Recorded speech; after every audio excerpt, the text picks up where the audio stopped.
ప్రస్తుతం మనతో పాటు ప్రముఖ ఆధ్యాత్మికవేత్త ఆస్ట్రాలజర్ బ్రహ్మశ్రీ సుభాష్ శర్మ గారు మనతో ఉన్నారు. గురువుగారితో మాట్లాడేద్దాం. నమస్కారం గురుగారు. శ్రీమాత్రేయమండి. గురుగారు, డిసెంబర్ మాసం 2025 సంవత్సరం చివరికి వచ్చేసాము. తులారాశి వాళ్ళ స్థితిగతులు ఏ విధంగా ఉండబోతుంది? ప్రత్యేకంగా యోగాలు ఏమన్నా వరించబోతున్నాయా, లేదంటే కాస్త ఇబ్బందికర పరిస్థితులు ఏమైనా ఉండబోతున్నాయి? ఓవరాల్గా ఎలాంటి జాగ్రత్తలు తీసుకోవాలి ఈ నెల అంతా కూడా తులారాశి వాళ్ళు? తప్పకుండా తెలియజేస్తాను. ముందుగా ప్రేక్షకులందరికీ శ్రీమాత్రే నమః, శ్రీ గురుభ్యో నమః. నమో దేవ్యై మహాదేవ్యై శివాయై సతతం నమః. నమ ప్రకృత్యై భద్రాయై నిహతాం ప్రణతాస్మిత. తులారాశి వారికి ఈ మాసంలో సూర్యుడి యొక్క గమనం, అంటే సూర్యుడి యొక్క గమనం వచ్చేసి తులారాశి వారికి 2వ స్థానంలో గమనం అవుతూ ఉంటుంది. అయితే 2వ స్థానం తులారాశి వారికి కొద్దిగా ఇబ్బందికరమైనటువంటి స్థానం అని చెప్పుకోవచ్చు. అలాగే శని 6వ స్థానంలో సంచరిస్తూ ఉన్నాడు.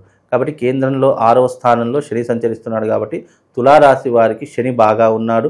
అలాగే సూర్యుడు అంటే రవి అనేటటువంటిది 2వ స్థానంలో బాగా లేదు. కాబట్టి 2వ స్థానంలో ఉండడం కారణం చేత వీళ్ళకి ఏంటి అంటే కనుక ఆర్థికపరమైనటువంటి ఇబ్బందులు, కుటుంబం పట్ల ఇబ్బందులు, భార్యాభర్తల మధ్య వైరములు ఎక్కువగా ఏర్పడేటటువంటి అవకాశం ఏర్పడుతూ ఉంటుంది.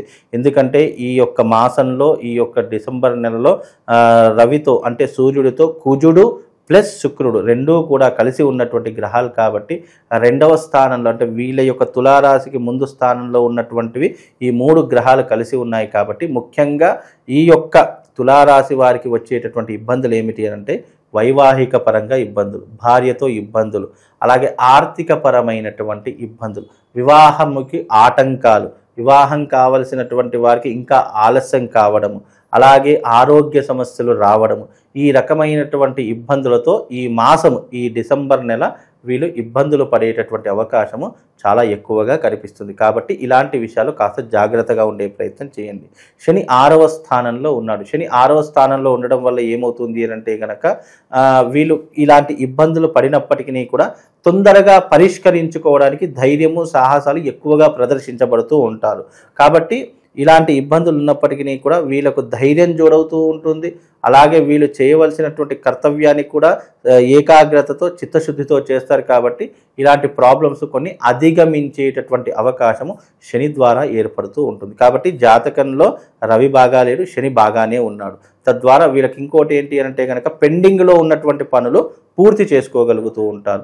అలాగే విదేశాలకు వెళ్ళేటటువంటి వారు కావచ్చు, లేదా విదేశాల్లో స్థిరపడదాము, లేదా చదువుకుందాము, ఉద్యోగం కోసం వెళదాము అనుకునేటటువంటి జాతకులు తప్పకుండా తులారాశి వారు ఎవరైతే ఉన్నారో విదేశాలకు వెళ్ళేటటువంటి యోగాలు వీళ్ళ జీవితంలో ఏర్పడుతూ ఉంటాయండి. అలాగే వీళ్ళు జీవితంలో ఎంత ఉన్నప్పటికీ కూడా, ఎంత పైకి ఎదిగినా కూడా డౌన్ టు ఎర్త్ ఉండేటటువంటి స్వభావం కలిగినటువంటి వారు ఈ తులారాశి వారు. తులారాశి వారికి ముఖ్యంగా న్యాయపరమైనటువంటి ఇబ్బందులు ఎదుర్కొంటూ ఉంటారు.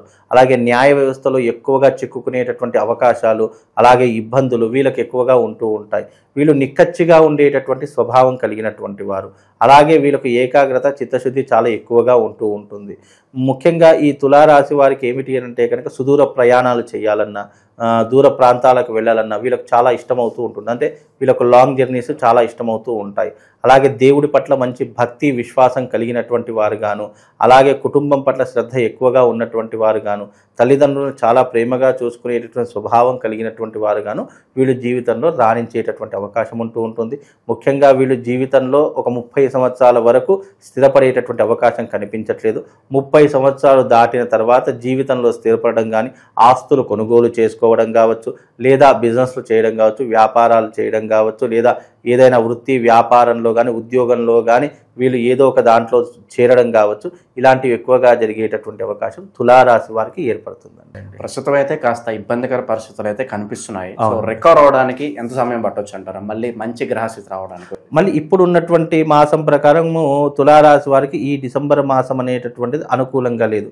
మళ్ళీ జనవరి మాసంలో ఆ యొక్క సూర్యుడి యొక్క గమనం ప్రకారం ఆయా మాసంలో ఏ రకంగా ఉంటుందనేటట్టు ఆ మాసంలోనే మనం మాట్లాడాలి. ఇప్పుడు ప్రస్తుత కాలంలో ఏంటంటే తులారాశి వారికి ఈ డిసెంబర్ మాసం మాత్రమే ఎలా ఉంటుందో తెలుసుకోవాలి. ఎందుకంటే భవిష్యత్తు ముందే తెలిసిపోయింది అనుకోండి, దానికి పెద్ద ఇంట్రెస్ట్ చూపించరు. ఎందుకంటే ఎగ్జాంపుల్గా నాకు రేపు ఏం జరుగుతుందో తెలుసుకున్నప్పుడు నేను ఈరోజు ఇలా ఉండను, రేపు ఏం జరుగుతుందో నాకు తెలిసిన తర్వాత నా బిహేవియర్ మారిపోతుంది, నాలో చేంజెస్ వచ్చేస్తూ ఉంటాయి, రేపు ఇలా జరుగుతుంది కదా, మనం ఈ రోజు నుంచే ఇలా ఉండాలి అనేటటువంటి తత్వాలు మారిపోతూ ఉంటాయి. కాబట్టి ఏ మాసానికి ఆ మాసమే ప్రత్యేకత. కాబట్టి ఈ మాసంలో వీళ్ళకు రవి అనుకూలంగా లేడు, అలాగే సూర్యుడు అనుకూలంగా లేడు, శని అనుకూలంగా ఉన్నప్పటికీ కూడా మనకు పెద్ద ప్రభావం ఏమీ ఉండదు.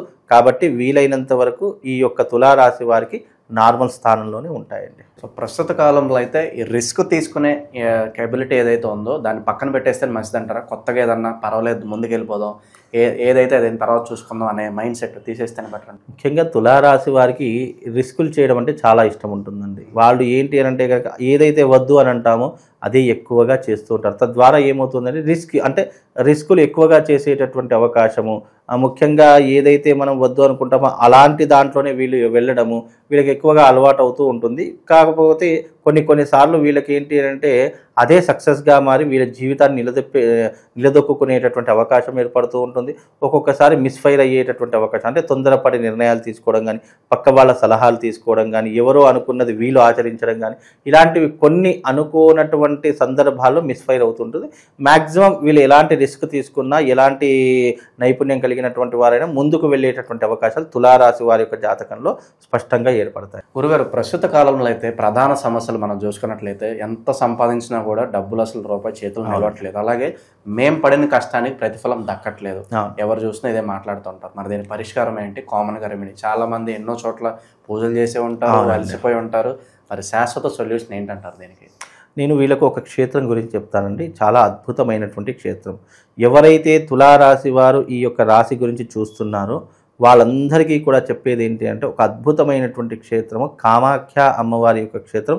అస్సాం గౌహతిలో ఈ క్షేత్రం అనేటటువంటిది కొలువు తీరినటువంటి క్షేత్రము.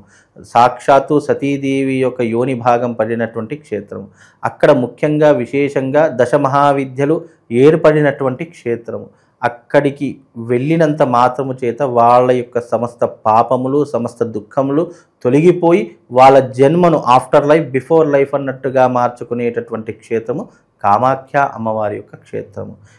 ఈ డిసెంబర్ ఎండింగ్లో కానీ జనవరి ఫస్ట్ వీక్లో కానీ యాత్రను తీస్తున్నామండి.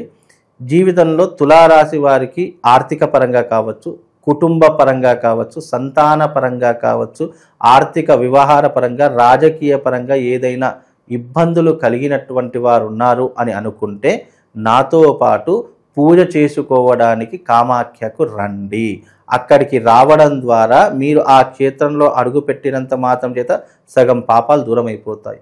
మిగతా సగ భాగం మనం ఎప్పుడైతే అక్కడ పూజాది క్రతువులు ఆచరిస్తామో, ప్రత్యేకంగా ఆ క్షేత్రంలోనే ఆ ఆలయంలోనే అమ్మవారి ముందరే మనం యజ్ఞయాగాదులు చేసేటటువంటి మహద్భాగ్యము ఆ తల్లి నాకు కల్పించింది. కాబట్టి మీరు ఎవరైనా రావాలి అని అనుకుంటే అక్కడ ఇలాంటి తులారాశి వారు మేము చాలా రోజుల నుంచి ఇన్ని సమస్యలు పడుతున్నామండి, ఎన్ని జ్యోతిష్కుల దగ్గరికి వెళ్ళినా, ఎంతమంది దగ్గరికి తిరిగినా నాకు సమస్యకు పరిష్కారం దొరకట్లేదు అని అనుకున్న ప్రతి ఒక్కరూ నా మీద నమ్మకం కాదు అమ్మవారి మీద నమ్మకంతో రండి. అక్కడ మీరు చేసుకున్నటువంటి పూజా ఫలితము మీ జీవితాన్ని పూర్తిగా మార్చేసి మీకు కాదు, లేదు, రాదు అనుకున్న సమస్యలు ఏవైతే ఉన్నాయో అవి తప్పకుండా మీ జీవితంలోకి మీరు ఏదైతే మనసులో చాలామంది కొంతమంది సంతానం కావాలని వస్తారు, కొంతమంది బిజినెస్ బాగా నడవాలి అని వస్తూ ఉంటారు, మరి కొంతమంది నా జీవితంలో నా భార్యతో నాకు సఖ్యత ఏర్పడాలి, కుటుంబ సమస్యలు ఏవైనా ఉంటే దూరం అయిపోవాలి అని చాలామంది కోరుకుంటూ ఉంటారు, మరి కొంత వివాహ సమస్యలతో బాధపడుతుంటారు. ఇలా మీ సమస్య ఏదైనా సరే తులారాశి వారు మీరు ఏదైనా సమస్యతో బాధపడుతున్నారంటే చక్కగా కామాఖ్యకు వెళదాం రండి. అక్కడ ఆ కామాఖ్యలో తప్పకుండా అమ్మవారి సాన్నిధ్యంలో పూజాది క్రతువులు నిర్వహించడం జరుగుతుంది. కాబట్టి అందరూ రండి. ఈ యొక్క అమ్మవారి యొక్క సేవ చేసుకునేటటువంటి మహద్భాగ్యం మీకు కూడా కల్పిస్తాను. మోస్ట్ ఆఫ్ ది తులారాశి వారికి ఎందుకు చెప్తున్నాను అని అంటే కనుక జీవితంలో తులారాశి వారు చాలా కష్టాలు అనుభవించారు, చాలా ఇబ్బందులు పడ్డారు. ఇక నుంచైనా కొత్త సంవత్సరం నుంచైనా ఇబ్బందులు పడకుండా ఉండడానికి ఈ మాసంలో ఈ నెలలో వాళ్ళను ఈ యొక్క కామాఖ్య అమ్మవారి క్షేత్రానికి తీసుకొని వెళ్ళి పూజ చేయించి తీసుకొస్తాను. తర్వాత వాళ్ళ లైఫ్ ఎలా ఉంటుందో వాళ్ళే నిర్ణయించుకుంటారు. తులారాశి వాళ్ళకి ఓవరాల్గా ఈ మాసం ఎటువంటి స్థితిగతులు ఉండిపోతున్నాయో అద్భుతంగా వివరించారు. ధన్యవాదాలు. శ్రీమాత్రే.